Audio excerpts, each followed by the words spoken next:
Qui est la place de la Polynésie dans l'Indo-Pacifique. Justement, on en parle avec vous, Alain Juillet.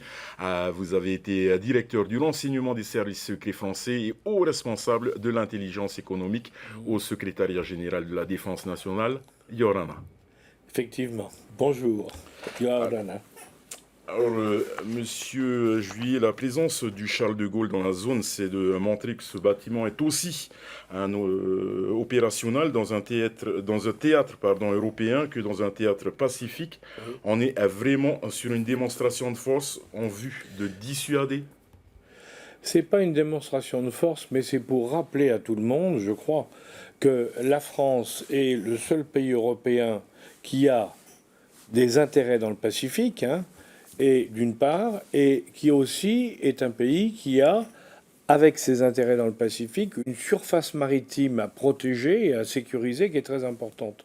Alors pour le montrer, de temps en temps, il faut faire effectivement leur étalage de la force. Et là, la force, la task force, comme disent les Américains, avec le porte-avions et tout son environnement, montre qu'on est capable d'aller partout quand il le faut et quand c'est nécessaire pour assurer la sécurité de ceux qui sont avec nous. À quel point l'élection de Donald Trump à son investiture et dans quelques jours peut-elle avoir un impact sur les relations entre grandes puissances présentes dans la zone pacifique? Je crois qu'il va avoir un fort impact. D'abord parce que M. Trump, à la différence, si vous voulez, de ses prédécesseurs, c'est pas un moraliste, c'est pas quelqu'un qui impose une philosophie, c'est un réaliste. Donc il cherche à trouver des réponses aux problèmes qui lui sont posés.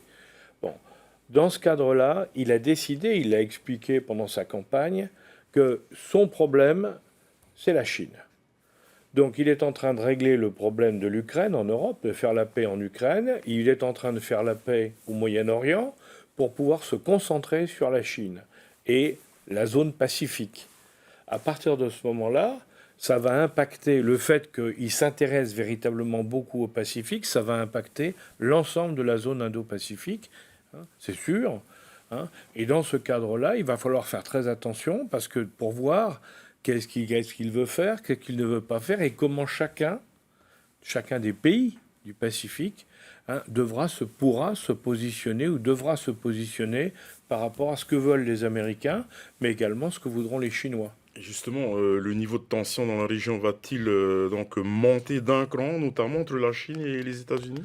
Alors, d'un côté, oui, puisque le président Trump veut se concentrer sur le Pacifique, dans son combat, je dirais, contre la Chine.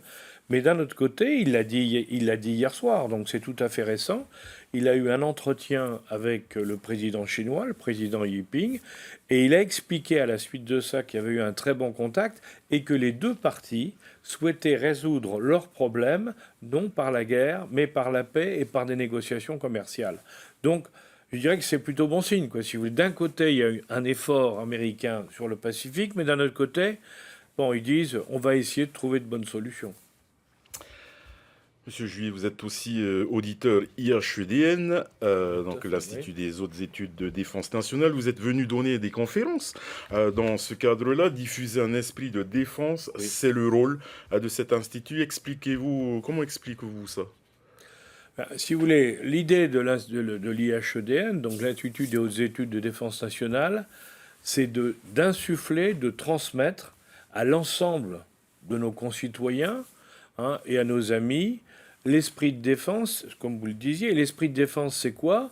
C'est se dire que on doit se mobiliser pour protéger nos intérêts. Chaque pays, la Polynésie, doit se mobiliser pour protéger les intérêts de la Polynésie. Et pour ça, il faut être prêt à ne pas se laisser faire et donc à se défendre. L'esprit de défense, c'est en définitive, c'est de ne pas céder. Mais ça ne veut pas dire pour autant qu'il faut être un guerrier, un provocateur. Il s'agit simplement de dire, on défend ses intérêts, on accepte que les autres, bien sûr, vivent, mais quand ça touche nos propres intérêts, il faut savoir réagir. Et comment répandre justement cet esprit de défense dans un pays autonome avec un Oui. exécutif et une majorité indépendantiste? Je crois que le problème, il est pour tout le monde, parce que l'on soit indépendantiste ou autonomiste ou, je dirais, traditionnaliste, un loyaliste, enfin, peu importe comment on appelle ça, quelle que soit sa tendance, on est sur un territoire et l'intérêt est de défendre ce territoire par des moyens bien sûr légaux, en essayant d'identifier les problèmes et d'y trouver des solutions. Mais il faut que les gens qui sont autour, les pays qui sont autour, comprennent que dans votre pays, ben, vous défendrez vos intérêts et vous ne vous laisserez pas faire. Alors là, ce n'est pas une question d'indépendance ou autre, c'est une question de bon sens et pour tout le monde, parce que c'est l'intérêt général. Merci beaucoup, Monsieur Alain Juillet, d'avoir répondu à ce Merci. soir à notre invitation. Merci.